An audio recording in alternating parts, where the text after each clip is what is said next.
sa gitna ng naglalakihang mga tour na sumasalamin sa asul na kalangitan ng Singapore. 5 taon na ang nakalipas mula ng huling nasilayan ang kanyang ngiti. Si Marisa Issa Reyes ay nakaupo sa dulo ng isang mahabang conference table. Ang kanyang opisina, na matatagpuan sa isang mataas na palapag na tanaw ang iconic na Marina Bay Sands, ay pinuno ng salamin at bakal, isang testamento sa kanyang pagtaas sa tuktok. Ngayon, bilang regional director ng isang pandaigdigang financial conglomerate, bawat galaw niya ay sumasalamin sa kapangyarihan at autoridad. Nakasuot siya ng navy blue power suit, ang tilang Italian wool ay walang gusot, at ang kanyang buhok na itin at makintab ay maayos na nakatali sa isang mababang bon. Ang kanyang mukha ay payapa, halos walang emosyon, ngunit ang matatalas niyang mata ay naglalaman ng lalim ng karanasan at isang matinding katalinuhan. Ang kanyang tinig, kalmado at malinaw, ay pumalingaw-ngaw sa silid habang binibigkas niya ang mga komplikadong financial projections sa isang grupo ng mga executive na nakikinig ng matamang. At sa Q4, inaasahan nating makakamit ang double-digit growth sa ating emerging markets, particular sa Southeast Asia. Paliwanag niya, ang kanyang daliri ay mariing itinuturo sa isang graph sa malaking screen. Ang aming estratehiya sa rehiyon ay nakabatay sa agresibong pagpapalawak at mas pinanghusay na serbisyo sa digital banking. Nang matapos ang kanyang presentasyon, nagkaroon ng maikling pagitan bago magsimula ang susunod na agenda. Habang nagpapalit ng slides ang kanyang assistant, kinuha ni Isa ang kanyang telepono. Isang mabilis na pag-scroll sa kanyang feed ang nagpakita ng isang article mula sa isang sikat na Philippine tabloid. Dating doon na yon ay guro-guro ang malaking headline na sinamahan ng isang blurry na litrato ni Danilo Dan Cruz. Ang dating Danilo, na minsan ay mayabang at nakasuot ng mamahaling damit, ay ngayon ay mukhang payat, balbas, sarado, at nakatayo sa likod ng counter ng isang maliliit na tindahan, marahil isang sari store. Ang kanyang uniforme ay isang kasing lamig na shirt at maong. Ang dating kislap sa kanyang mga mata ay napalitan ng pagod at pagkabigo. Sa isang inset photo, naroon si Katrina Balderrama, ang dating glamurosa at mapanlin lang na babae. Ngayon ay mukhang haggard, may malalim na earbags at walang makeup. Abala sa pagtulak ng isang punong cart sa eiso ng isang discount grocery store. Ang dating malantik na figura ay medyo lumaki, at ang kanyang dating akit ng ngiti ay napalitan ng isang blangko, pagod na ekspresyon. Hindi kumuha si Isa. Pinagmasdan niya ang mga larawan. Pinakikinggan ng tahimik na pagnangalit ng galit na minsan ay kumain sa kanyang kaluluwa. Ngayon, ay isang malayong ugong na lamang. Isang napakagaan, halos hindi mahahalata, na ngiti ang namutawid sa sulok ng kanyang-kanyang labi, hindi ngiti ng kagalakan, kundi ng isang taong nakatikim ng hustisya. Isang ngiti na nagsasabing, hindi ko kayo kailangan. Mabilis niyang inilagay ang telepono sa kanyang mesa, ang kanyang tingin ay bumalik sa screen, handa na para sa susunod na bahagi ng pulong. Ang matalin, walang emosyong tingin ay bumalik sa kanyang mga mata. Ang nakaraan ay inilibing sa isang libingan ng baglimot, at ang kinabukasan ay ang tanging direksyon. 5 taon na ang nakalipas. Ang araw na yun ay malinaw pa rin sa alaala ni Isa, mas malinaw pa sa sikat ng araw na tumatama sa bintana ng kanilang silid. Tulugan sa isang moderno at maluwag na bahay sa isang subdivision sa labas ng Metro Manila. Ang bahay na yon na pinagsikapan nilang buuin ni Danilo ay isang simbolo ng kanilang pangarap na pamilya.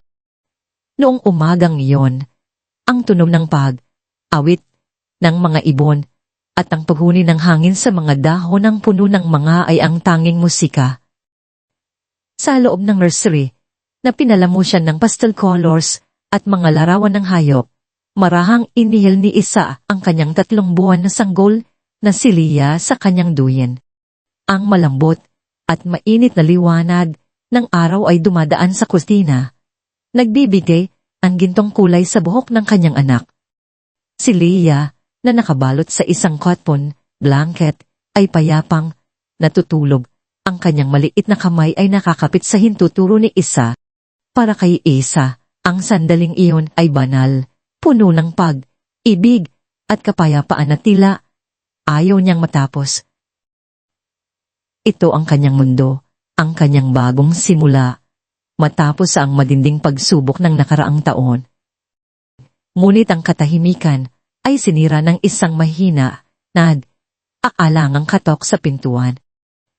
Alam ni Isa kung sino iyon. Ang kanyang puso ay kumalabog, hindi sa takot, kundi sa isang malamig na pagkilala sa sakit na darating. Ipinitit niya ang kanyang mga mata sa isang iglap, huminga ng malalim, bago marahang bumaling sa pintuan. Pumasok si Danilo. Ang kanyang mga balikat ay nakababa. Ang kanyang mukha ay lukot at balisa. Hindi siya makatingin ng diretso kay Isa. Ang dati niyang maayos na buhok ay bahagyang magulo at ang kanyang mga mata ay may bakas ng pagkapagod at marahil ay pagkakasala. Ang distansya sa pagitan nila ay tila hindi na masusukat kahit na magkalapit lamang sila ng ilang metro. Ang dating pag-ibig na minsang nagniningning ng husto ay ngayon ay isang malamig na abo na lamang. Isa. Simula niya, ang kanyang boses ay bahagya lang na naririnig. Tinitigan niya ang sahig, ang kanyang mga kamay ay mahigpit na nakakapit sa isa't isa. Hindi nagsalita si Isa, hininday siyang magpatuloy. Ang kanyang puso ay tila dinudurog sa bawat paghinga, ngunit ang kanyang mukha ay nanatiling kalmado. Isang maskara na binuo niya sa loob ng maraming taon sa corporate world. Isang maskara na mas naging matibay sa mga nakaraang buwan ng pagiging malayo ni Danilo. Kailangan nating mag-usap. Patuloy niya, bahagyang tumataas ang boses, ngunit nananatili ang pag-aalangan. Tungkol sa atin. Isang mapait na ngiti ang halos sumilip sa mga labi ni Isa. Nating mag-usap. O ikaw ang magsasabi, at ako ang makikinig, Dan. Tanong niya, ang kanyang boses ay walang anumang emosyon. Alam ko na kung saan patungo ito. Sabihin mo na lang. Napabuntong hininga si Danilo, ilan nakikipaglaban sa sarili. Gusto kong makipaghiwalay. Isa. Sa wakas ay nabigkas niya. Ang mga salita ay tila may lason na dumurang mula sa kanyang bibig. Gusto ko nang makipaghiwalay. Hindi nagulat si Isa sa mga salitang iyon. Ngunit ang sakit ay tila isang matalim na kutsilyo na humiwa sa kanyang dibdib. Ang kanyang mundo ay gumumo sa isang iglap, ngunit walang luha ang pumatak. Siya ay isang negosyante, isang babaeng may matinding disiplina sa sarili. Hindi niya hahayaang makita ni Danilo ang kanyang kahinaan. At sino ang ipapalit mo sa akin, Dan? Tanong niya, ang kanyang mga mata ay malamig na nakatitig sa kanya. Si Katrina Valderrama. Tama. Nabigla si Danilo sa kanyang direktang tanong. Paano mo nalaman? Pulong niya, ang kanyang mukha ay namutla. Hindi ko man kailangan, Dan. Ang ganoong kasing relasyon ay hindi maitago ng matagal, lalo na kung nasa ilalim ng ilong ko, sagot ni Isa. Hindi niya ibinunyag ang katotohanang matagal na niyang napansin ang kakaibang kilos ni Katrina sa opisina. Ang mga tingin nito kay Danilo, ang kanyang pagiging labis na mababait kay Dan kapag wala siya. Isa rin siyang babae, at ang intuisyon ng isang asawa ay madalas na hindi nagkakamali. Ngayon, dahil tapos na ang introduksyon, mag-usap tayo tungkol sa detalye. Umupo si Isa sa gilid ng crib. Ang kanyang likod ay tuwid. Bakit, Dan? Tanong niya. Hindi sa asang may makukuhang sagot na magpapagaan sa kanyang kalooban, kundi para makita kung hanggang saan ang pagiging sinungaling niya. Si Trina ibang-iba siya. Isa. Naiintindihan niya ako. Masaya ako sa kanya. Pagtatanggol ni Danilo, ang kanyang boses ay bahagyang lumakas. Hindi na tayo tulad ng dati. Naging malamig ka na. Isang mapait na tawa ang narinig sa kalooban ni Isa. Malamig? Paano siya hindi magiging malamig matapos ang lahat ng nangyari? Ang sadyang pagkalimot ni Danilo sa kanilang dating pag-ibig ay tila lalong nagpainit sa kanyang galit, ngunit nanatili itong nakakubit. Malamig. Ikaw ang lumayo, Dan. Ako ang nagsilang ng anak mo, at sa panahong iyon, wala ka sa tabi ko. Ngunit hindi niya sinabi ang mga salitang iyon. Nanatili siyang tahimik, ang kanyang mukha ay walang expression. Kung gusto niyang maging emosyonal, hindi ito ang oras. Ito ay negosyo. Anong gusto mo, Isa? Tanong ni Danilo na tila nagmamadaling matapos ang usapan. Ang kanyang pagkakasala ay mabigat at ang kanyang pagnanais na makalaya kay Trina ay nagpabulag sa kanya sa mga posibleng kahihinatnan. Ang gusto ko? Siwalat ni Isa, ang kanyang boses ay bumaba ng isang oktaba, mas seryoso. Hindi ko yan sasabihin sa iyo, Dan. Ikaw ang humihingi ng hiwalayan. Ikaw ang nagkasala. Kung gusto mong makipaghiwalay, kailangan mong bayaran ng presyo. Inilatag ni Isa ang kanyang mga kondisyon. Bawat salita ay kalkulado at matalin. Ang bahay na ito, sinimulan niya, nakapangalan sa ating dalawa. Ngunit dahil ikaw ang may kasalanan, mapupunta ito sa akin at kay Leah. Ganoon din ang karamihan sa mga bank accounts. 50 tayo sa lahat, ngunit ang bahagi ko ay para sa aming dalawa. Para sa fortune ni Leah. Ang kanyang tinig ay nagtatagay ng awtoridad na parang nakikipag. Negosasyon siya sa isang deal na nagkakahalaga ng milyon. Ang sustento ni Leah ay sapat para mabuhay siya ng marangal. At ang custody, eksklusibo. Dan, walang pagbabago sa iyon. Si Leah ay mananatili sa akin.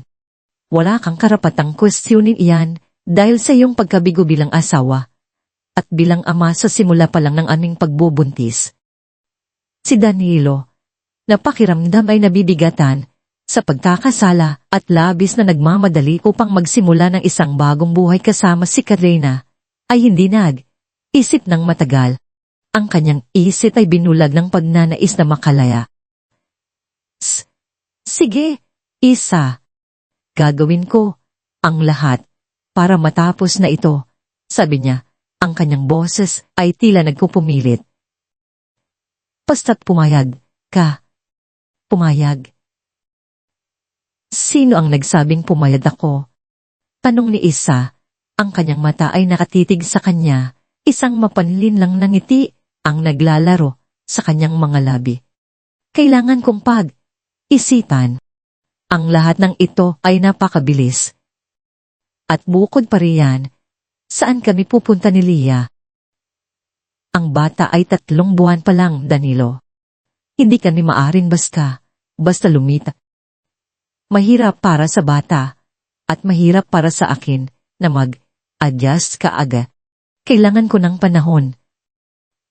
Kailangan ko ng lugar na matitirahan habang inaayos ang lahat. Ang mga salita ni Isa, bagamat totoo ang pagod at kahirapan sa paglipat, ay sadyang idinisenyo upang magpahirap sa konsensya ni Danilo. Alam niya ang kanyang kahinaan, ang kanyang pagkakasala, ang kanyang pagiging sentimental sa harap ng kanyang anak. Kaya ko pa ba kasing malatili dito? Tanong ni Isa na may bakas ng kalungkutan sa kanyang tinig. Para kay Leia. Hanggang sa makahanap ako ng angkop na lugar para sa aming dalawa. Sa tingin ko, ang paglipat ay hindi maganda para sa kanya. Nahulog si Danilo sa patibong.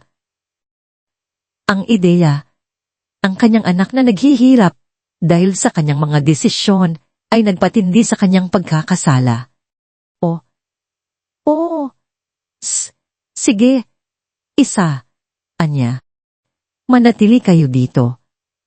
Magkano man ang gastusin, ako ang bahala. Tutal, bahay mo rin naman ito, hanggang sa maging handa ka. Basta't, ayusin lang natin ng mapayapa ang lahat. Hindi niya napagtanto na ang kanyang kilos, awa ay magiging isang malagim na simula ng kanyang sariling impyerno. At ganoon na ang nangyari. Naging magkasama pa rin sila sa iisang bubong, ngunit ngayon, si Isa ay hindi na isang asawa na umaasa sa pagmamahal, kundi isang babae na may layunin. Ang kanyang sakit ay naging gasolina at ang kanyang galit ay naging baluti. Hindi nagtagal, si Katrina na ngayon ay malaya nang magpakita sa publiko bilang nobya ni Danilo, ay nagsimulang dumalaw sa bahay ng regular. Sa simula, si Katrina ay confident, naglalakad ng may pagmamay-ari, sinusubukang kumpirmahin ang kanyang lugar bilang bagong reyna. Ang kanyang mga mata ay nagpapakita ng pagnanais na ariin ng bahay, ang lalaki, at ang kinabukasan na kanyang ninakaw. Ngunit ang bawat pagbisita ay isang labanan na hindi nakikita ng karamihan. Si Isa, sa kanyang walang emosyong katahimikan, ay nagsimulang maglaro ng mga isipang hindi maiintindihan ni Katrina. Naiwan ni Isa ang isang kulay, rosas na tuwalya, na may amoy ng kanyang pabango sa banyo. Isang maliit na laruan ni Leia ang matatagpuan sa sofa kung saan nakaupo si Katrina. Mga maliit na bagay na nagpaparamdam kay Katrina na siya ay isang tagalabas, isang nanghihimasok. Isang tasa ng kape na naiwan sa mesa na may bakas ng kanyang lipstick, nakalimutan niyang itapon, ay parang isang teritoryong markado. Si Katrina, na sa simula ay mayabang, ay nagsimulang magpakita ng mga bakas ng pagkabagot at pagkainggit. Hindi niya gusto ang nakakapanakit na katahimikan ni Isa. Hindi niya maintindihan kung bakit hindi ito nagagalit, hindi sumisigaw o umiiyak. Ang kalmado ni Isa ay mas nakakagulo sa kanya kaysa sa anumang sigaw. Isang hapon, habang nag-uusap sina Danilo at Katrina sa sala, si Isa ay nasa kusina. Tahimik na naghahanda ng gatas ni Leia. Ang tunog ng kanyang paggalaw, bagamat mahina, ay tila isang malaking ingay sa tainga ni Katrina. Hindi ba talaga siya aalis? Bulong ni Katrina kay Danilo, ang kanyang tinig ay may pagka-irita. Kailan niya babalak humanap ng sarili niyang lugar? Nakakasakal na. Danilo, na nahuli sa gitna ng dalawang babae, ay bumuntong, ininga. Hindi ko siya mapilit, Trina. Kawawa naman si Leia. Kawawa. Kawawa tayo, Dan, bulong ni Katrina, ang kanyang boses ay bahagyang tumataas. Napakasakit sa pakiramdam na nakatira siya rito. Sa bahay natin, narinig ni Isa ang bawat salita. Isang manipis, halos hindi makita, na ngiti ang muling sumilip sa kanyang mga labi. Ang laro ay nagsisimula pa lang. At sa larong ito, alam ni Isa kung sino ang mananalo. Ang sakit sa kanyang puso ay naroon pa rin. Ngunit ito ay napalitan na ng isang malamig na determinasyon.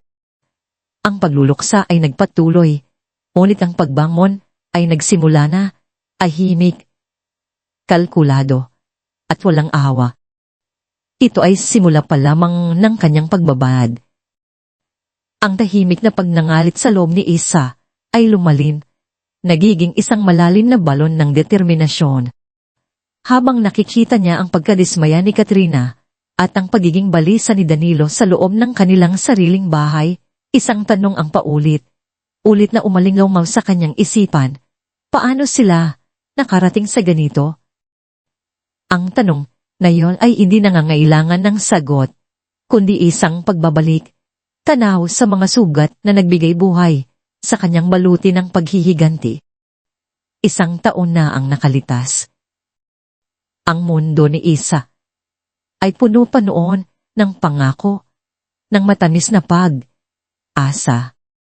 Nasa ikalawang trimester siya noon at ang kanyang tiyan ay unti-unting lumalaki, sumasagisag sa bagong buhay na kanilang inaasahan ni Danilo. Ang kanilang unang anak. Buwan ay sinasamahan siya ni Danilo sa shack, pub, at sa bawat ultrasound, ang pagkakita sa maliit na tibok ng puso ng kanilang sanggol ay nagdulot ng labis na kagalakan. Pinag-usapan nila ang pangalan, Daniela kung babae, Daniel kung lalaki, ang mga kulay ng nursery, ang mga pangarap na itinayo nila para sa kanilang pamilya. Para kay Isa, ang pagiging ina ay isang sagradong paglalakbay na magpapuno sa kanyang buhay, lalo na matapos ang matinding pagod sa korporasyon. Naramdaman niyang ito na ang sukdulan ng kanyang pagiging babae, ang pangkumpleto sa kanilang pagmamahalan ni Danilo. Isang Sabado ng gabi, habang abala si Danilo sa kanyang computer, nakasubsob sa mundo ng virtual na labanan, nakaramdam si Isa ng kakaiba. Isang matalas na kirot sa kanyang puson na sinundan ng isang hindi may paliwanag na takot. Danilo, awag niya. Ang kanyang tinig ay mahina. Hindi maganda ang pakiramdam ko. May masakit sa tiyan ko. Nakalingon lamang si Danilo. Ang kanyang mga mata ay nakapako pa rin sa screen. Pakapagod ka lang, Isa. Diyan ka lang. Matatalo na kami sa kalaban ko. Itinaway lang niya ang kanyang kamay, ang kanyang atensyon ay nasa laro. Humiga ka lang, mawawala din yan. Sinubukan ni Isa na huwag mag-panik. Pinikit niya ang kanyang mga mata, huminga ng malalim. Ngunit ang sakit ay lumala, kasama ang pakiramdam ng basang-basa.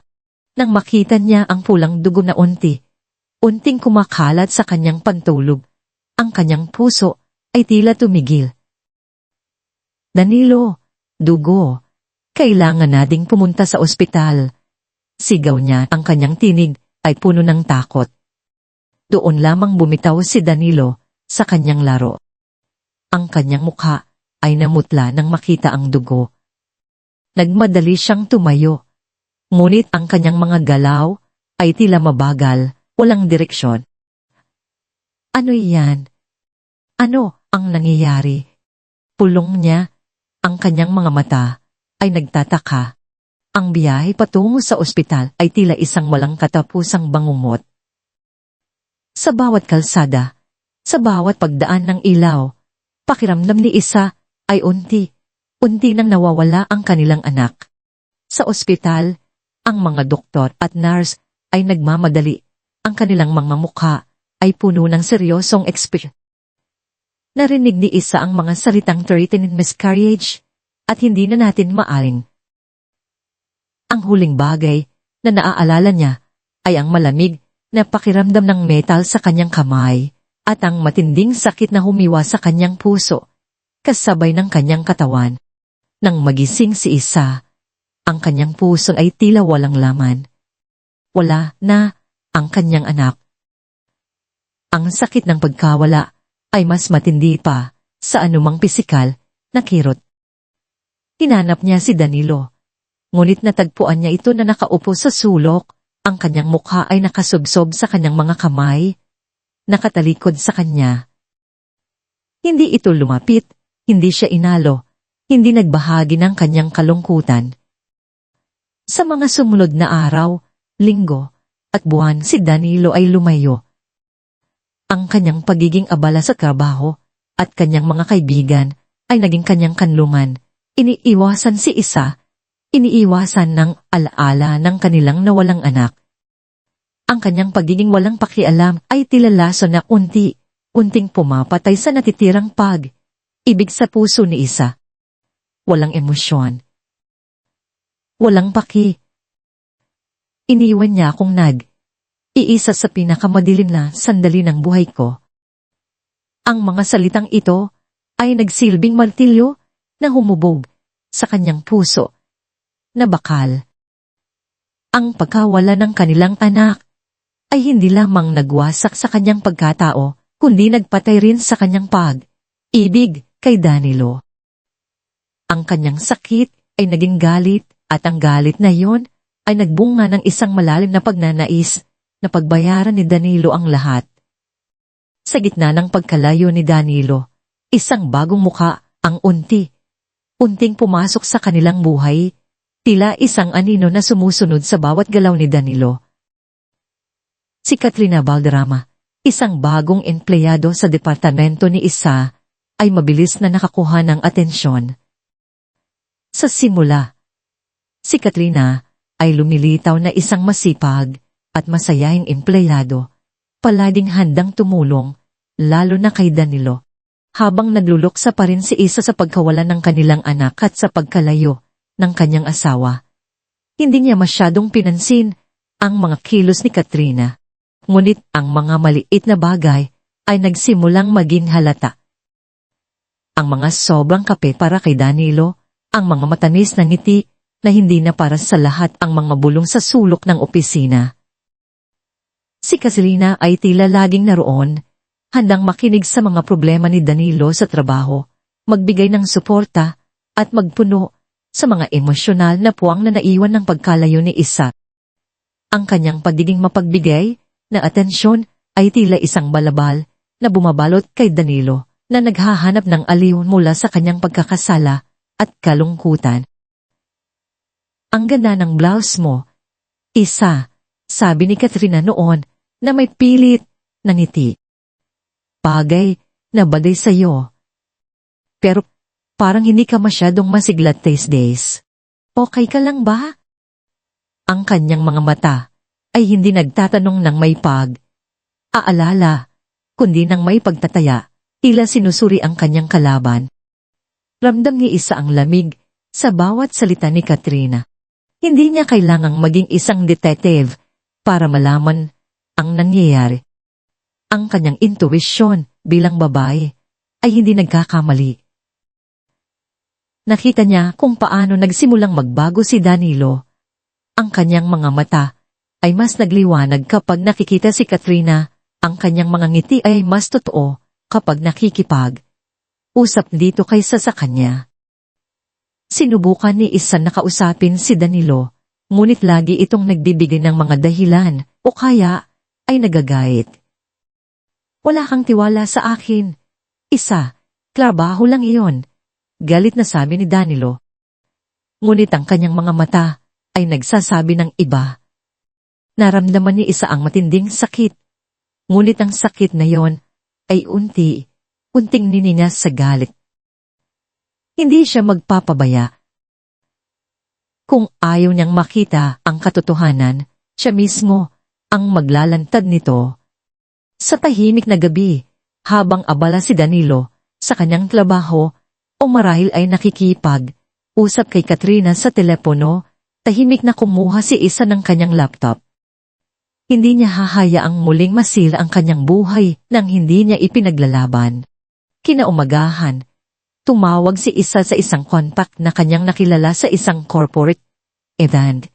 Isang retiradong pulis na ngayon ay may ng isang private investigation agency Ang kanyang kahilingan ay simple, ngunit may matinding bigat. Gusto kong malaman ang lahat tungkol kay Katrina Valderrama. Bawat detalye, mula sa kanyang pinanmulan hanggang sa kanyang kasalukuyan. Huwag mong palangpasin ang anuman. Ang kanyang boses ay kalmado, ngunit ang lamig sa kanyang mga salita ay nagpahiwatig ng kanyang determinasyon.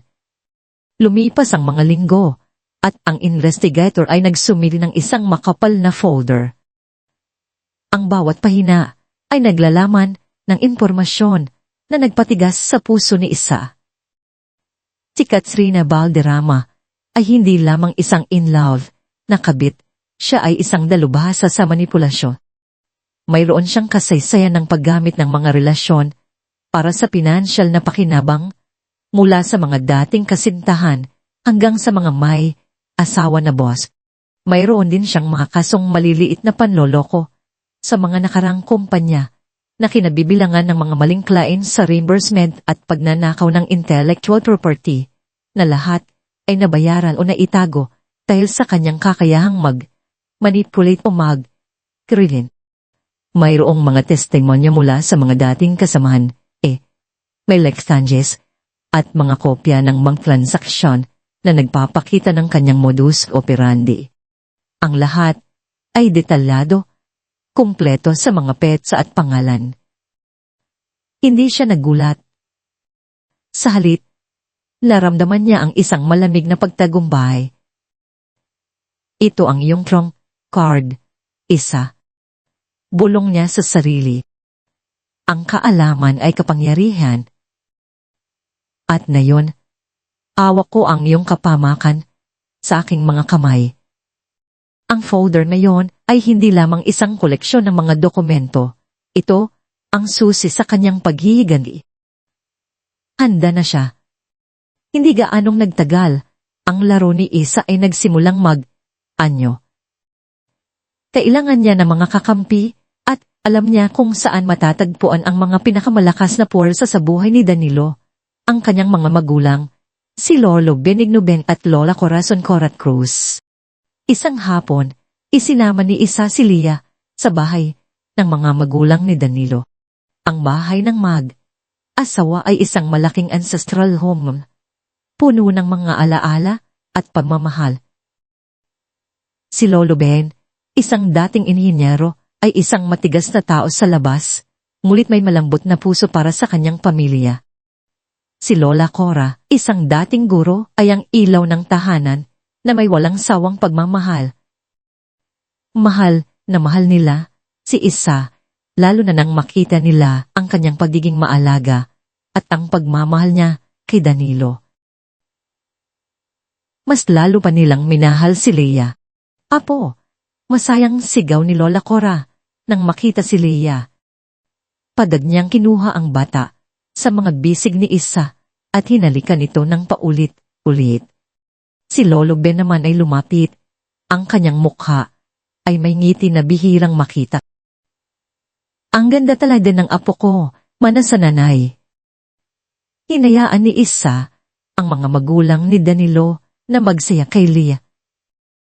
Sa isang pagkakataon, habang nagkakape sila sa hardin, inilatag ni Isa ang kanyang mga salita ng maingat. Abala po yata ni Danilo ngayon, Lola Cora.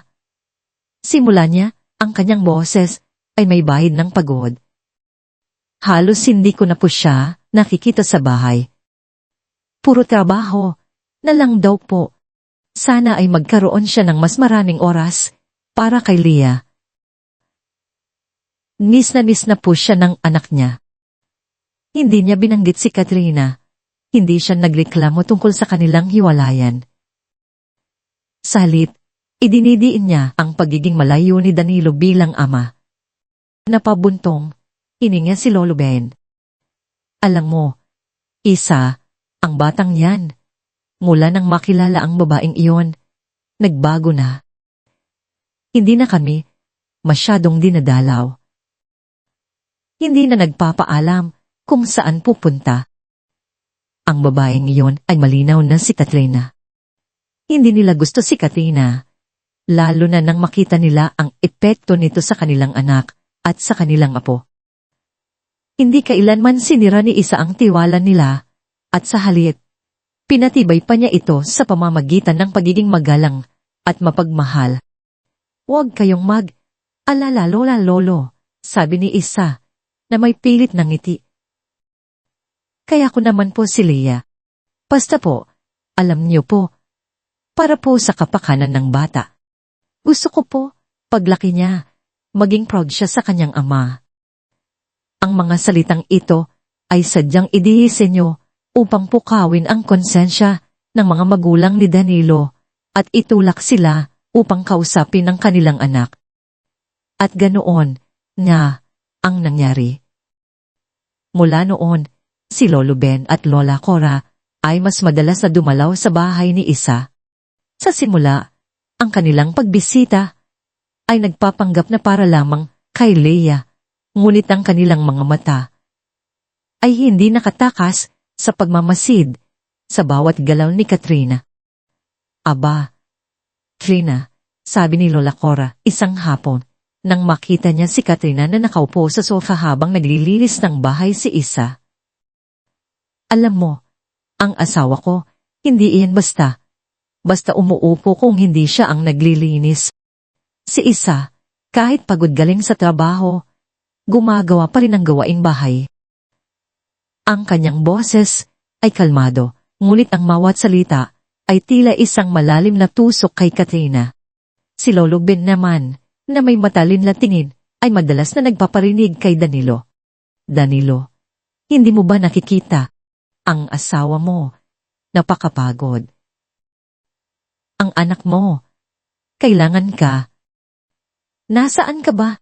Ang mga pagbisita ng mga magulang ni Danilo ay naging isang sumpa para kay Katrina. Naramdaman niya ang matinding presyon. Ang mga mata ng mga matatanda na tila sinusuri ang kanyang bawat galaw. Ang kanyang pagiging girlfriend ni Danilo ay tila nawala ang kanyang kislap sa harap ng mga magulang nito. Siya, na dating mayabang, ay nagsimulang maging mainitin ang ulo, lalo na kapag wala ang mga matatanda. Ang bahay na inaakala niyang kanyang magiging kaharian ay naging isang kulungan. Ang susunod na hakbang ni Isa ay mas matalas, mas personal. Kailangan niyang iparamdam kay Danilo ang kanyang pagkakasala, ang kanyang responsibilidad bilang isang ama, at itulak siya palayo kay Katrina. Isang gabi, habang naghahanda si Danilo na lumabas kasama si Katrina, nagsimulang umubo si Leah. Hindi karaniwan, ngunit hindi rin ganoon katindi. Kinabukasan, bahagyang nilagnat si Leah. Kalmado si Isa, ngunit ang kanyang mga galaw ay nagpapakita ng pag-aalala. Tahimik niyang nilapitan si Danilo. Danilo, nilalagnat si Leah, sabi niya. Ang kanyang boses ay mahina. Gusto ko sana siyang dalhin sa doktor, pero wala akong magagamit na sasakyan at ayoko namang mag-taxi. Delikado para sa bata. Hindi siya nagreklamo, ngunit ang kanyang mga salita ay puno ng pagpapaalaala sa kawalan ng tulong ni Danilo. Napatakbo si Danilo sa crib. Nang makita niya ang maliit na mukha ni Leah na namumula at ang kanyang mga mata na tila may luha, isang matinding takot ang bumarot sa kanya. Hindi siya makatingin ng diretso kay Isa. Anak ko ito. Responsibilidad ko ito. Ang isip niya ay tila sinisigawan siya. Agad niyang kinuha si Leah at walang pag-aalinlangan dinala ang bata sa ospital. Si Isa, sa kanyang likuran, ay ngumiti ng palihim. Sa ospital, si Danilo ay nag-alala. Tinatanong ang mga doktor ng paulit-ulit, awak ang kamay ni Leah. Si Katrina, na sumama dahil sa pilit ni Danilo, ay tila naiinit, nag-scroll sa kanyang telepono. Hindi naman siguro malala iyan, Dan, bulong niya. Baka Utong lang. O kailangan lang ng ligo. Katrina, bata ito. Hindi mo ba nakikita na may sakit siya? Galit na sagot ni Danilo. Sa sandaling iyon, ang kanyang pagmamahal kay Leah ay mas matimbang kaysa sa pagmamahal niya kay Katrina. Ang pangamba bilang isang ama ang namayani. Nang magaling si Leah, mas naging maalaga si Danilo. Araw, binibisita niya si Leah. Nakikipaglaro, binibili ng mga laruan. Naramdaman niyang mas naging malapit siya sa kanyang anak, at ang pakiramdam na iyon ay nagpukaw sa kanya ng matinding pagkakasala sa mga nakaraang buwan. Si Katrina naman, unting naging mailap. Naramdaman niyang nawawalan siya ng kontrol kay Danilo, na tila may mas mahalaga pa rito kaysa sa kanya. Ang mga maliliit na pagtatalo sa pagitan nila ay nagsimulang maging mas madalas. Isang araw, sa gitna ng lahat ng ito, habang naghahapunan sila sa isang mamahaling restaurant, bilang pagbabayad ni Danilo sa kanya, si Katrina, na may ngiti na puno ng panalo, ay may inihayag. Danilo, simula niya, ang kanyang kamay ay nakahawak sa kamay ni Danilo. May sasabihin ako sa iyo. Nagtaka si Danilo, ngunit ang kanyang mga mata ay nanatili sa kanya. Puntis ako, Danilo. Ang mga salitang yon ay tila nagpatahimik sa buong restaurant para kay Danilo. Isang anak. Mula kay Katrina, ang kanyang isip ay gulo. Sa isang banda, naramdaman niya ang kagalakan, ang pag-asa ng isang bagong simula. Ngunit sa kabilang banda, isang matinding pagkakasala ang bumalot sa kanya. Ito na ba ang bagong pamilya ko? Nang marinig ni Isa ang balita, sa pamamagitan ng kanyang mga taina sa opisina, nanatili siyang kalmado. Hindi siya nagulat. Alam niyang mangyayari ito. Ito ay isang pagsubok, isang dagok sa kanyang plano, ngunit hindi ito isang pagtatapos. Sa kanyang isipan, ito ay isang bagong sandata. Si Katrina, na naghahangad ng isang madaling buhay, ay ngayon ay haharap sa responsibilidad ng pagiging ina. Isang bagay na tiyak niyang hindi pa niya handa. Kung gusto mong maging ina, Katrina, bibigyan kita ng buong karanasan. Ang kanyang mga mata ay naging mas matatalas. Ang plano ay kailangan lamang ayusin. Ngayon, ang paghihiganti ay magiging mas matanis, at ang pagbagsak ni Katrina ay magiging mas marahas. Gagamitin niya ang sitwasyong ito upang ganap na paghiwalayin si Danilo kay Katrina, at ipatikin kay Katrina ang tunay na kahulugan ng pagiging ina sa ilalim ng kanyang sariling mga tuntunin. Ang entablado ay handa na para sa susunod na kabanata ng kanyang paghihiganti. Hindi nagtagal, dumating ang pagkakataon para sa susunod na yugto ng planong paghihiganti ni Isa. Isang umaga, sa kanilang hapag, kainan na minsan ay puno ng tawa at usapan, inihayag ni Marisa ang isang gulat na balita. Danilo, simula niya, habang mahinahon siyang naglalagay ng prutas sa plato ni Leah, na ngayon ay matalas na ang tingin at nagbibigay ng mga ngiti sa kanyang ina. May biglaan akong business trip sa Cebu. 2 linggo. Ang kanyang boses ay tila may bahid ng panghihinayang na nagkukubli ng matinding katuwahan sa kanyang kalooban. Nagulat si Danilo. 2 linggo? Napakabilis naman. Hindi mo ba pwedeng i-postpone? Tanong niya, bahagyang aalala. Umiling si Isa. Hindi, Dan. Napakahalaga ng deal na ito. Malaki ang epekto sa kumpanya. At alam mo naman, bilang manager, hindi ako pwedeng tumanggi. Sila mismo ang nag-set ng date. Uminga siya ng malalim. Tila aalala. Ang problema, si Leah. Hindi ko siya pwedeng isama. Delikado ang biyahe para sa sanggol at sobrang abala ako doon. Hindi ko siya mabibigyan ng sapat na atensyon. Pagkatapos ay tumingin si Isa kay Danilo. Ang kanyang mga mata ay nagpapakita ng pilit na pagtitiwala. Kaya sana, Dan, pwede bang ikaw at si Katerina ang mag-alaga kay Leah sa loob ng 2 linggo? Ngunit bago pa makasagot si Danilo, nagpatuloy siya. Alam kong may trabaho ka, Dan. Pero sana ay maunawaan mo, kailangan ni Leah ang magulang niya. At sa mga panahong ito, mas kailangan niya ang atensyon at pagmamahal. Tiwala ako sa iyo, Dan. Alam kong magiging mabuting ama ka sa kanya. At sa tulong ni Katrina, sigurado akong magiging maayos ang lahat. Napakatalas ng mga salita ni Isa, kalkulado, upang pasukin ang konsensya ni Danilo at pahirapan ng kanyang kasitahan.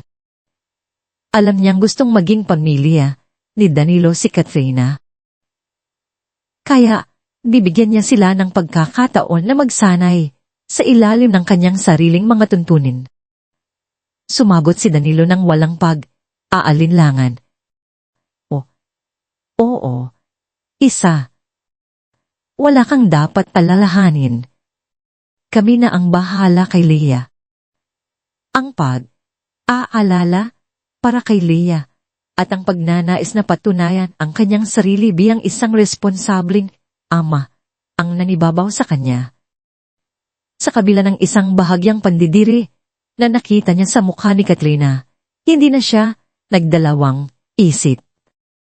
Kinabukasan, bago umalis si Isa, inihanda niya ang lahat. Hindi lamang mga damit at gatas ni Leah, kundi pati na rin ang isang detalyadong baby manual na nakasulat sa isang makapal na notebook. Danilo, Katrina, sabi niya habang ibinibigay ang notebook. Nandito ang lahat ng kailangan ninyong malaman. Mula sa oras ng pagpapakain breast milk ko na nakaimbak, may label kung anong oras at araw hanggang sa schedule ng pagtulog. Mayroon din dito kung paano magpalit ng diapers ng tama, kung paano magbigay ng gamot kapag nilalagnat, at mga senyales sa dapat bantayan kung sakaling magkasakit si Leah. Huwag ninyong kakalimutan, ang balat ni Leah ay sensitibo, kaya ang sabon niya ay hypoallergenic. At kailangan niya ng baby oil pagkatapos maligo para hindi matuyo ang balat niya. Pinasa ni Isa ang bawat detalye. Ang kanyang boses ay kalmado at masigla na para bang nagbibigay siya ng isang mahalagang presentasyon sa board meeting. Ang mga mata ni Katrina ay lumaki sa bawat pahina. Ang kanyang pilit na ngiti ay unti-unting nawawala. Ang listahan ay walang katapusan. Ang mga detalye may labis. At ang pressure ay bigat na bigat. Hindi pa nakaranas ng aalaga ng bata, si Katrina. At ngayon, isang detalyadong operasyon ang ipinapasa sa kanya. Sobrang dami naman nito. Isa, bulong ni Katrina. Ang kanyang boses ay tila nawala ng lakas. Ngumiti si Isa. Kailangan niyan, Katrina. Si Leah ay napakasilan. At bilang magiging ina, ka na rin, dapat ay masanay ka na sa ganito. Ito ang magiging buhay mo. Ang huling pangungusap ay tila isang matalas na panununjo na tanging si Katrina lamang ang makakaintindi. Pagkatapos, abang papalabas si Isa, isang di inaasahang bisita ang dumating. Si Lolo Benigno at Lola Corazon Cruz. Anak, tawag ni Lola Cora. Narinig namin na aalis ka. Huwag kang alala. Iistay kami dito para bantayan si Apo. Hindi namin hahayaang mapabayaan si Leah. Alam mo naman, minsan kailangan ng gabay ng mga bata. Ang kanyang tingin ay matalin na bumaling kay Katrina, na parang isang laser beam. Ang bahay na dating pinangarap ni Katrina na kanyang magiging kahayan ay biglang naging isang kulungan at siya ang preso. Sa unang gabi, ang tiwala ni Katrina ay unting gumuho. Nang magsimulang umiyak si Leah sa hating gabi, ang kanyang maliliit na baga ay parang sirena na gumigising sa buong bahay. Danilo, gising! Bulong ni Katrina. Tinutusok si Danilo sa tagiliran. Umiiyak si Leah. Nagising si Danilo. Ang kanyang mga mata ay pikit pa. Pabayaan mo na lang, Trina. Gutom lang. Gutom. Anong alam ko sa pagpapakain ng bata sa gabi? Ikaw ang tatay. Ikaw ang asikaso. Nagsimulang sumigaw si Katrina. Ang kanyang boses ay puno ng pagkabagot at pagkapagod. Hindi siya makatulog ng maayos sa loob ng 3 buwan dahil sa pagbubuntis. At ngayon, dinagdagan pa ng aalaga ng bata.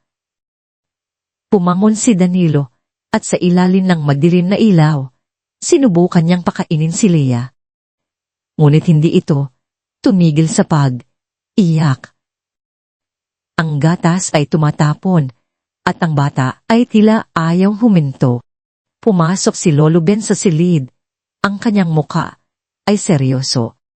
Danilo, bakit umiiyak ang apo mo?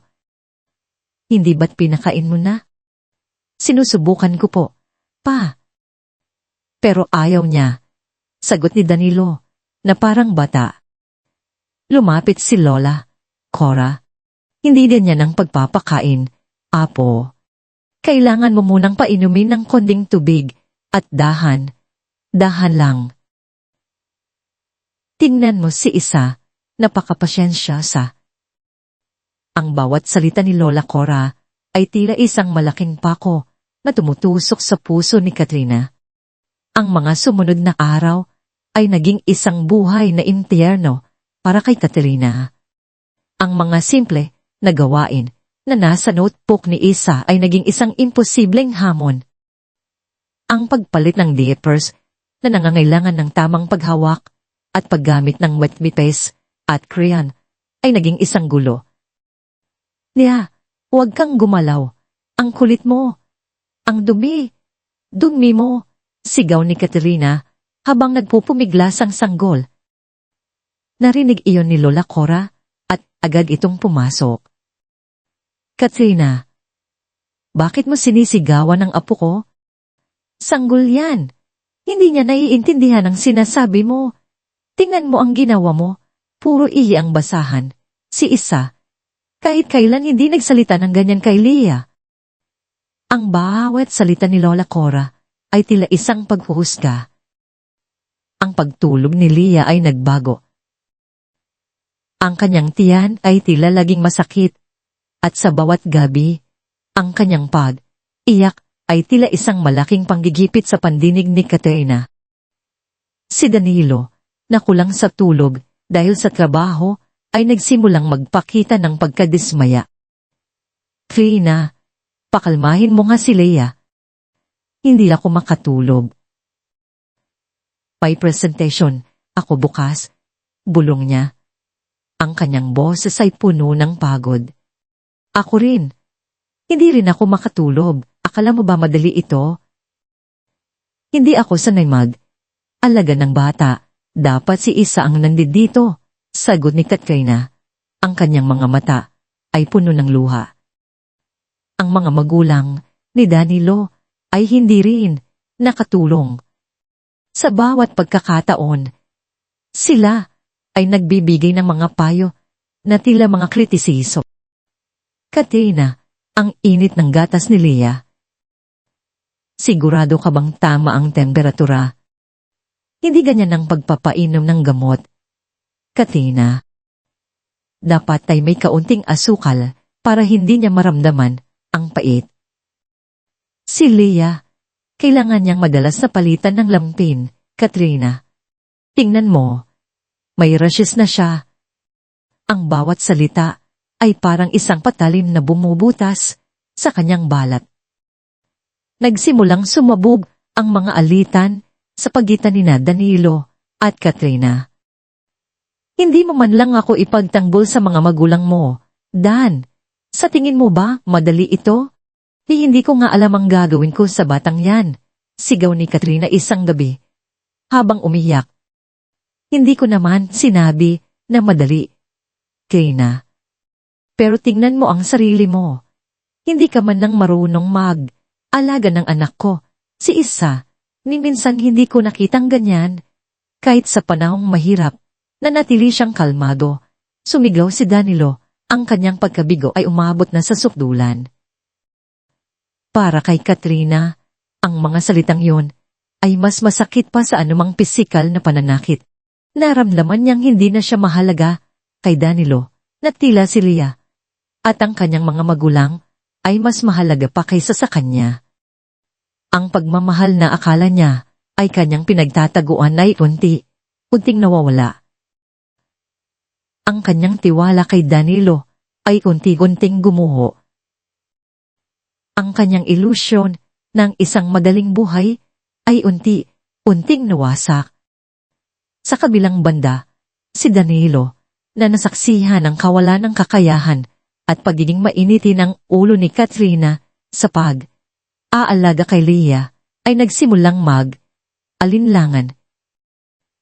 Ang kanyang mga alaala kay Isa, ang kanyang pagiging pasyensyosa at maasikaso, ay bumalik sa kanyang isipan. Isang matinding pagsisisi ang unti-unting bumabalot sa kanya. Hindi siya makapaniwala na ipinagpalit niya si Isa sa isang babaeng tulad ni Katrina. Pagkatapos ang 2 linggo, bumalik si Marisa sa Manila. Mukha siyang pagod, ngunit ang kanyang mga mata ay nagtatago ng isang matalin na kislap ng tagumpay. Pagdating niya sa bahay, sinalubong siya ng isang magulong eksena. Si Leah ay umiyak, si Katrina ay nakaupo sa sofa, ang kanyang buhok ay magulo, ang kanyang mukha ay haggard, at si Danilo ay mukhang pagod na pagod. Ang mga magulang ni Danilo ay nasa sala tahimik na nakatitig kay Katrina. Ang kanilang mga mata ay puno ng paghuhusga. Po, Isa, salamat at dumating ka na, sabi ni Lola Cora. Ang kanyang boses ay tila may bahid ng pagod, ngunit may malalim na pagpapahalaga. Napakahirap pala mag-alaga ng bata. Pero mas mahirap ang kasama dito. Ang huling pangungusap ay tahasang tumama kay Katrina. Ngumiti si Isa. Ang kanyang ngiti ay tila isang matamis na tagumpay. Kamusta ang lahat dito? Tanong niya na may pilit na pag-aalala. Walang sinabi si Katrina. Umakyat siya sa kwarto at halos hindi na muling bumaba. Ang kanyang pagkatao ay tila unting nawawala. Dumating ang oras ng huling yugto ng paghihiganti ni Isa.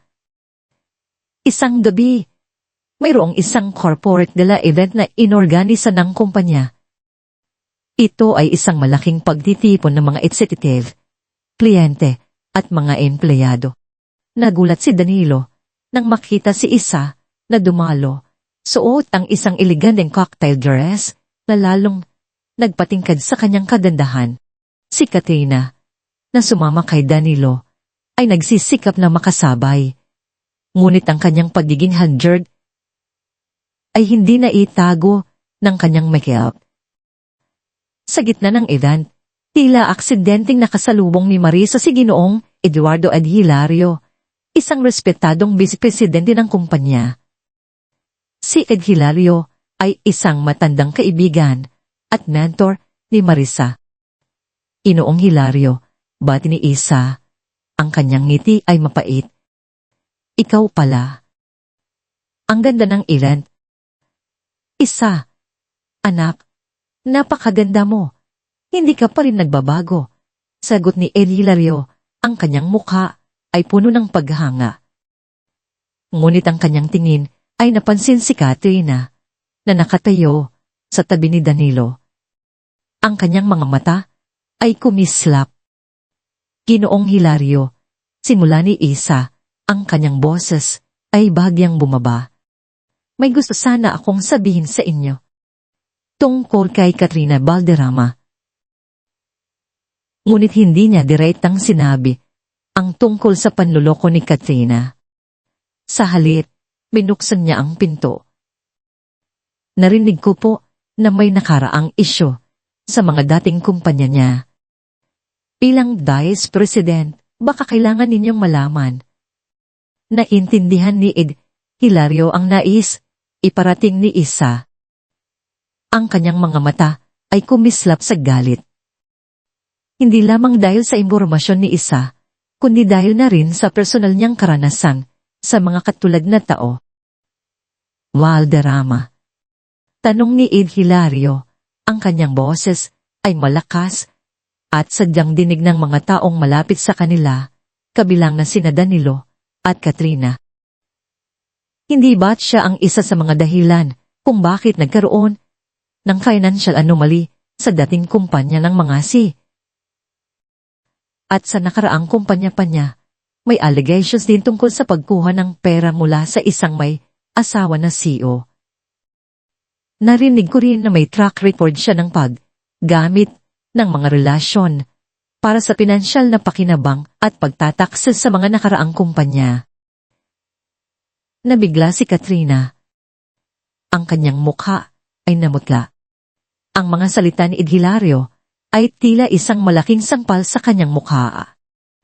Hindi pa natatapos si Ed Hilario. Sa gitna ng pagkabigla ng mga tao, lalo na nina Danilo at Katrina, nagpatuloy siya.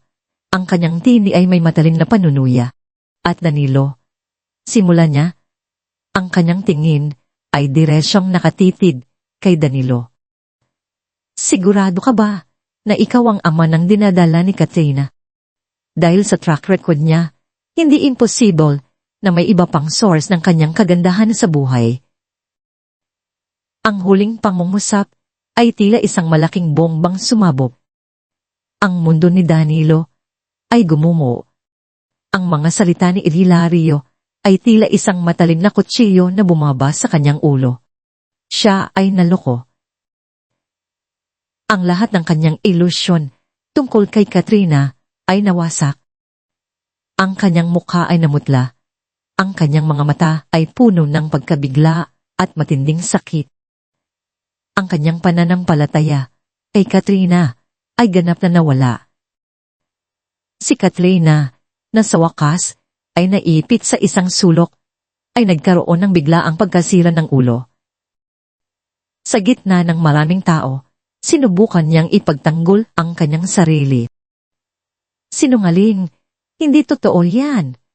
Isa, ikaw ang may pakana nito. Inggit ka lang. Sigaw niya. Ang kanyang boses ay puno ng galit at desperasyon. Sumugod siya kay Ed Hilario. Sinusubukang saktan ito. Ngunit bago pa niya magawa yon, bigla siyang natigilan. Ang kanyang mukha ay namutla. Isang matinding kirot ang naramdaman niya sa kanyang puso. Ang kanyang paningin ay lumabo. Sa gitna ng sigawan at kaguluhan, nawalan siya ng malay at bumagsak sa sahig ng walang buhay. Pagad siyang dinala sa ospital. Ngunit huli na ang lahat. Sa ilalim ng matalin na ilaw ng ospital, ang mga doktor ay nagdatid ng masamang balita. Ikinagagalak po naming ibalita, pero nawala na po ang bata. Pagkatapos ng kaguluhan sa corporate gala, ang mundo ni Danilo Cruz ay unting gumuho, piraso por piraso, tila isang salaming binasag sa libong piraso. Ang mga salita ni Ginoong Ed Hilario ay umalingaw sa kanyang isipan. Isang ulit na martilyo na bumabasag sa bawat ilusyon niya tungkol kay Katrina. Ang tanawin ng pagbagsak ni Katrina, ang kanyang sadyang pagkapahiya at ang biglaang pagkawalan ng bata Lahat ay balik sa kanyang alaala, isang bangmungmot na hindi niya maiiwasan. Sa ospital, ang asang maaaring may asa pa para sa kanyang relasyon kay Katrina ay tuluyan nang nawala. Ang mukha ni Katrina, na minsan ay puno ng pagnanais at kapusukan, ay ngayon ay lukot sa sakit at kahihiyan. Ngunit para kay Danilo, ang sakit na nararamdaman niya ay hindi na para kay Katrina, kundi para sa sarili niyang katangahan. Nakita niya ang isang babaeng desperado, mapalinlang, at walang pakialam sa kapakanan ng iba, kundi sa sarili lamang niya. Nang lumabas ang doktor at nagbigay ng balita tungkol sa pagkasawi ng bata, tila wala nang naramdaman si Danilo kundi isang malamig na kapighatian. Hindi na siya umiyak, hindi na siya nagtanong. Ang tanging nararamdaman niya ay ang malalim na kawalan ng pag-asa. Danilo, bulong ni Katrina, ang kanyang mga mata ay puno ng luha, umaasang makakakita ng kahit kaunting awa mula kay Danilo. Mahalin mo ako, hindi ba? Hindi mo ako iiwan, di ba? Kailangan kita. Ang kanyang tinig ay desperado, tila nakakapit sa isang mumunting pag-asa. Ngunit ang mga salitang iyon ay tila nagtulak kay Danilo palayo. Hindi na niya nakita ang dating Katrina. Sa kanyang harapan, nakita niya ang isang estranghera, isang manluloko, isang babaeng nagdala lamang ng gulo sa kanyang buhay. Katrina, sabi ni Danilo, ang kanyang boses ay malamig. Walang anumang emosyon. Tapos na tayo. Ang lahat ng ito ay sinungalingan. Hindi ko na kayang maniwala sa'yo. Hindi ko na kayang makasama ka. Ang bawat salita ay tila isang pako na bumubuo sa kabaong ng kanilang relasyon. Hindi na naghintay si Danilo. Iniwan niya si Katrina sa ospital. Iisa sa kanyang pagkalumok, sa kanyang kahihiyan. Ang kanyang mundo ay gumuho at kasama niyon ang kanyang asa sa isang madaling buhay ay nawala. Sa mga sumunod na araw, hindi na siya nagpakita kay Katrina. Ang kanyang mga tawag ay hindi niya sinagot. Ang kanyang mga mensahe ay hindi niya binasa. Ganap na niya itong tinapos. Sa iisa sa katahimikan ng kanyang sariling bahay, nagsimulang magbabalik tanaw si Danilo. Ang bawat sulok ng bahay ay tila may alaala, isang multo ng nakaraan. Ang kwarto ni Leah na puno ng pastel colors at mga larawan ng hayop ay nagpapaalala sa kanya ng kanyang pagkabigo bilang ama. Ang kwarto nila ni Isa, na ngayon ay halos walang laman na sa mga gamit niya, ay nagpapaalala sa kanya ng kanyang pagkakanulog bilang asawa. Naalala niya ang araw na sinabi ni Isa na buntis siya sa una nilang anak. Ang saya sa mukha ni Isa, ang kanyang pagiging excited. Naalala niya ang araw na sinabi ni Isa na may masakit sa tiyan niya at ang kanyang pagiging abala sa kanyang laro. Ang pagsisisi ay tila isang matalim na kutsilyo na humiwa sa kanyang puso. Napakawalang kwenta ko. Napakababaw ko. Bulong niya sa sarili. Ang pagkawala ng unang anak, ang pagkalayo ni Isa, ang kanyang pagtakas sa responsibilidad, lahat ay tila isang malaking pelikula na paulit-ulit na naglalaro sa kanyang isipan. Naalala niya ang mga sandali ng init at pagmamahal ni Isa. Kung paano siya nagmamahal ng walang pasubali, kung paano siya nagsusumikap para sa kanilang pamilya. Kung gaano siya naging matibay sa harap ng mga pagsubok. At kung paano siya, si Danilo, ay sinira ang lahat dahil sa kanyang pansariling kaligayahan, sa kanyang paghahanap ng isang masaya na buhay na binigyan ni Katrina. Ngunit ang kaligayahan na iyon ay hindi totoo. ito ay isang ilusyon, isang kasinungalingan. Ang kanyang pamilya, na minsan ay kanyang sandalan ay ngayon ay tila lumayo na sa kanya. Sina Lolo Ben at Lola Cora, na dati ay may paggalang sa kanya, ay ngayon ay puno ng pagkadismaya. Sa mga pagbisita nila kay Leah, si Danilo ay tila isang anino lamang sa kanilang paningin. Danilo, apo, sabi ni Lolo Ben, isang hapon, ang kanyang boses ay malayin. Ang pamilya ay isang regalo. Hindi ito basta itinatapon para sa pansariling kaligayahan. Sana ay natuto ka na. Ang mga salitang iyon ay tila mas masakit pa kaysa sa anumang pananakit. Sa loob ng ilang araw, ang kanyang trabaho ay nagsimulang magdusa. Nawalan siya ng focus, nawalan ng interes. Ang kanyang mga kasamahan ay tila lumayo na sa kanya.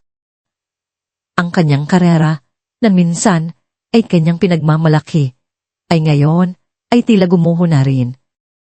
Naramdaman niya ang matinding pag-iisa, ang bigat ng lahat ng kanyang mga maling desisyon.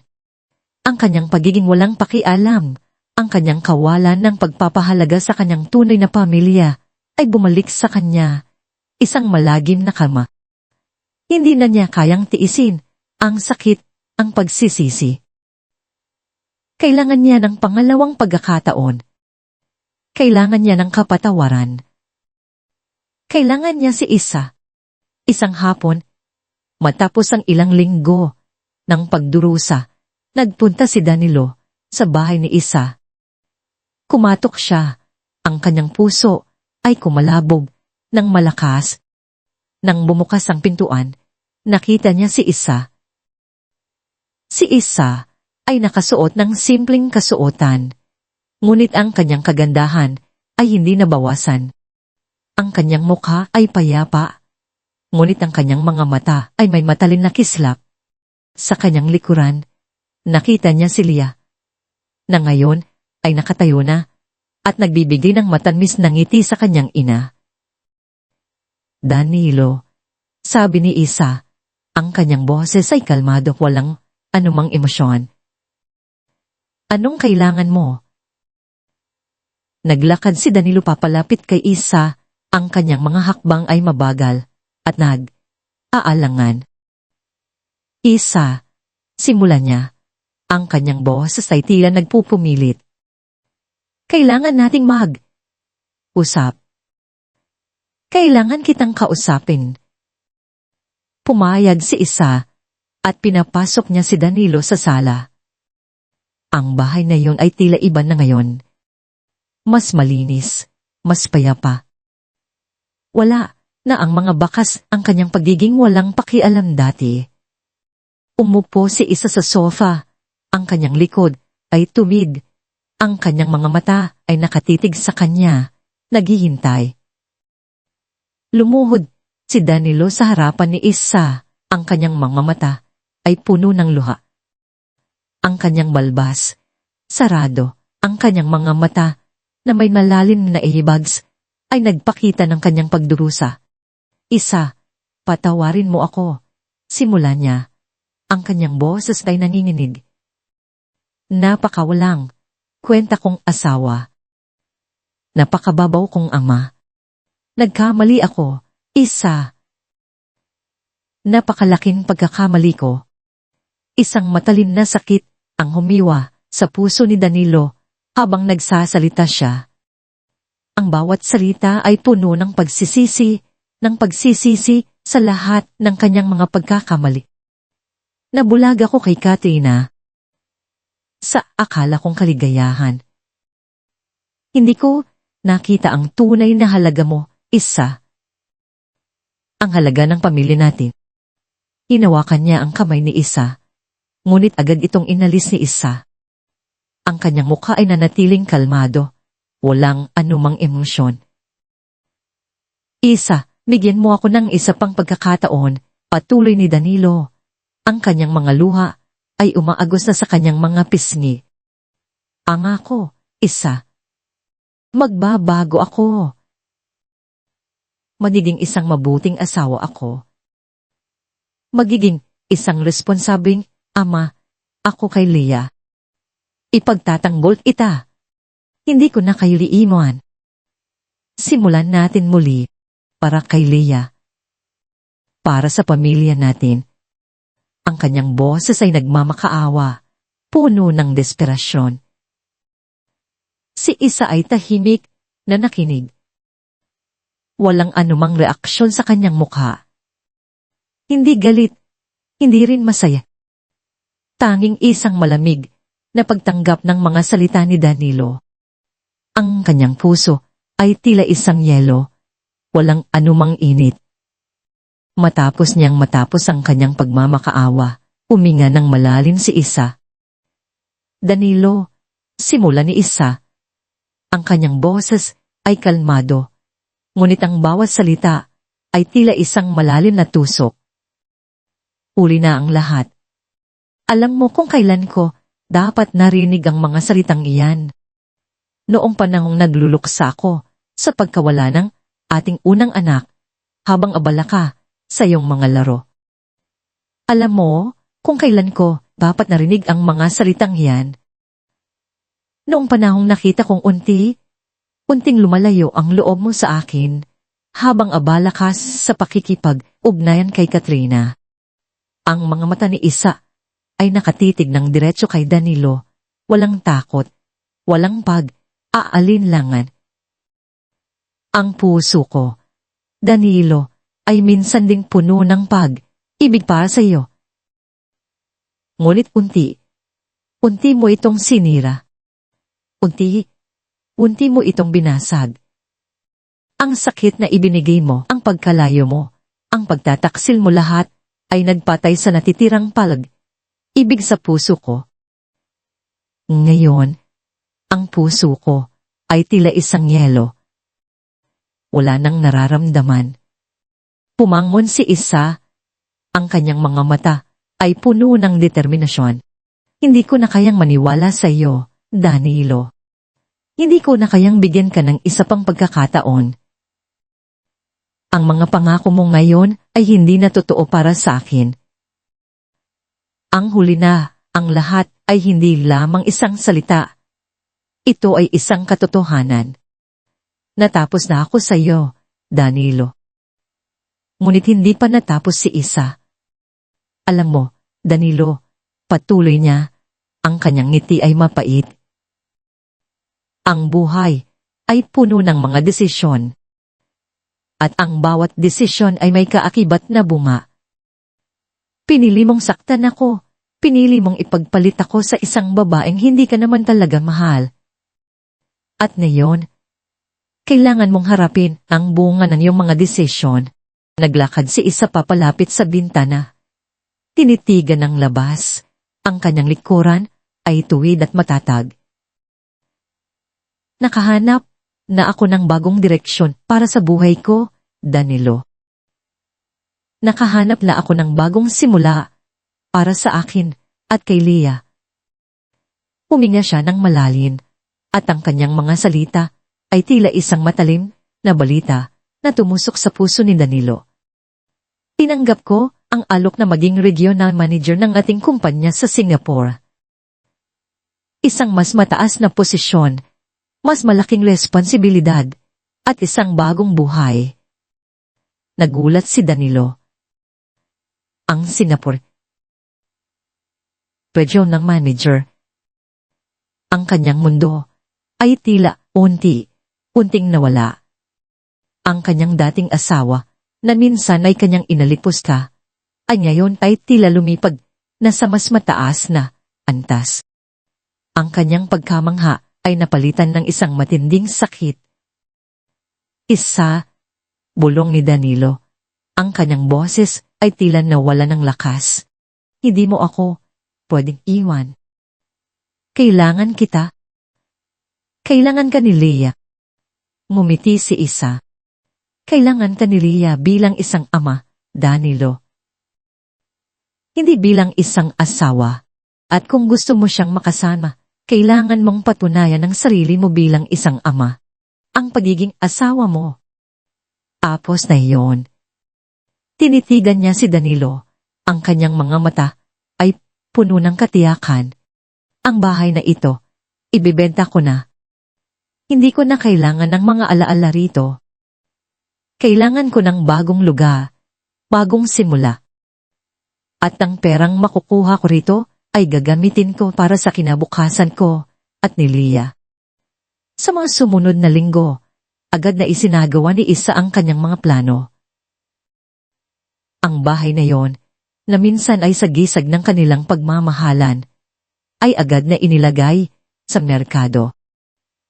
Maraming aalangan na bumili ng bahay, ngunit sa huli, isang pamilya ang bumili nito sa isang magandang presyo.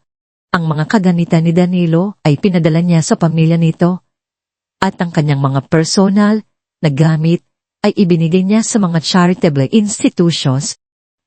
Ang pagbebenta ng bahay ay hindi lamang isang transaksyon sa negosyo para kay Isa. Ito ay isang ritual ng pagpapalaya, ng pagputol ng lahat ng tali sa kanyang nakaraan. Bawat piraso ng kasangkapan na inalis ay isang pasanin na nawawala sa kanyang balikat.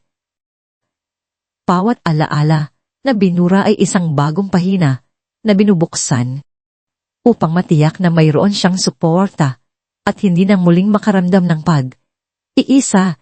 Kinausap ni Isa ang kanyang ina, si Aling Rosa, na sumama sa kanya sa Singapore. Si Aling Rosa, na matagal nang nahihiwalay sa kanyang asawa at naninirahan lamang sa kanyang maliit na bahay, ay agad na pumayag. Ang ideya ng isang bagong buhay, kasama ang kanyang apo at ang kanyang anak na babae, ay tila isang pangarap na natupad. Para kay Isa, ang pagkakaroon ng kanyang ina ay hindi lamang para sa tulong sa pag-aalaga kay Leah, kundi isang simbolo ng kanyang bagong pamilya, isang pamilya na binuo niya sa kanyang sariling paraan, malakas, at hindi na umaasa sa isang lalaki. Ang araw ng kanilang pag-alis ay dumating. Sa abalang Ninoy Aquino International Airport, naiya si Marisa, suot ang kanyang navy blue power suit, ay nakatayo sa departure area. Hawak niya ang kamay ni Leah, na ngayon ay mas malaki na at puno ng kagalakan, na nakatingin sa kanyang ina na tila isang superwoman. Sa kanyang tabi nakatayo si Aling Rosa. Ang kanyang muka ay puno ng pag-asa. Isang muling sulap sa likuran. Walang Danilo. Walang Katrina. Ang nakaraan ay naiwan na. Ang mga sakit, ang mga luha, ang mga pagtataksil, lahat ay naiwan sa isang bansang minsan niyang tinawag na tahanan. Ngunit ngayon, ang tahanan niya ay nasa loob ng kanyang puso, kasama ang kanyang anak at ang kanyang ina. Nang tinawag ang kanilang flight, huminga ng malalim si Isa. Ang kanyang mga mata ay nakatitig sa hinaharap, sa bagong simula na naghihintay sa kanya sa Singapore. Isang ngiti ang sumilay sa kanyang mga labi, hindi ngiti ng kagalakan, kundi ngiti ng isang taong nakatikim ng tunay na kalayan. Ang kalayaan mula sa mga tanikala ng nakaraan, ang kalayaan mula sa mga taong nagtaksil sa kanya. Nakatayo ako dito, malakas, buo, at handang harapin ang anumang pagsubok. Bulong niya sa sarili. Nagsimula siyang maglakad. Ang kanyang hakbang ay matatag at puno ng kumpiyansa, patungo sa Getty, patungo sa kanyang bagong buhay. Sa pagtalikod ni Marisa, naiwan si Danilo sa isang mundo ng pagsisisi. Ang kanyang karera ay tuluyang gumuho, ang kanyang pangalan ay unting nawala sa corporate ladder. Kinailangan niyang magsimula muli sa pinakamababang antas upang makabangon. Si Lolo Ben at Lola Cora, bagamat hindi siya itinatakwil, ay tanging si Leah na lamang ang kanilang inaalala. Ang kanilang paggalang sa kanya ay tuluyang nawala, napalitan ng isang malalim na pagkadismaya. Ang dating mayabang na Danilo ay ngayon ay isang anino lamang ng kanyang dating sarili, nabubuhay sa anino ng kanyang mga pagkakamali. Si Katrina Valderrama naman, matapos ang kanyang pagkalugmok at pagkawala ng kanyang pangarap, ay nawala sa sirkulayon. Ang kanyang pangalan ay naging isang babala sa corporate world at wala ng kumpanya ang nagtiwala sa kanya. Kinailangan niyang maghanap ng mga maliliit na trabaho na bubuhay sa kahirapan. Ang kanyang dating kinang ay tuluyang nawala. Ang kanyang mga dating kaibigan ay tila lumayo na rin sa kanya. Ang kanyang buhay ay puno ng kahihiyan at kalungkutan, isang malagim na pagtatapos sa kanyang mga ambisyon. Ang kapalaran ay tila may sariling paraan ng pagbibigay ng hustisya.